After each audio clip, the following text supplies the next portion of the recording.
قرآن پاک جب تلاوت ختم کریں تو کچھ نہ کچھ دعا مانگ لیں. پھر اسی طرح تراویح کے بعد آپ دعا مانگیں، یعنی چاہے ایک دعا مانگیں یا دو مانگیں، لیکن اس میں بھی آپ تھوڑا بیلنس کر لیں.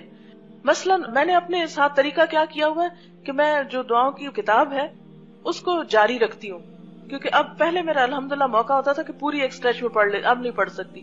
میں اس کو جاری رکھتی ہوں. ایک وقت میں 4 دعائیں پڑھی، نشانی رکھ لی، اگلے کسی اور موقع پر اگلی 4 پڑھ لی، آگے موقع مل گیا 6 پڑھ لی، پھر موقع ملا صرف 1 پڑھی تو 1 ہی پڑھ لی، کوئی بات نہیں.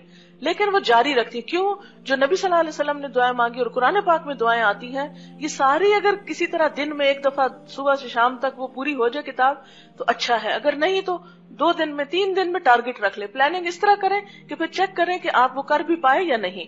تو انشاءاللہ دعاؤں کی برکت سے آپ دیکھیں گے کہ بہت سے حالات اس طرح درست ہوتے ہیں کہ انسان سوچ بھی نہیں سکتا. دعا سے بڑھ کر کوئی چیز اللہ کو پیاری نہیں، لیکن ہم اس چیز کو بھول جاتے ہیں. ہم مسائل میں کڑتے رہتے ہیں، دعا مانگنا ہی بھول جاتے ہیں.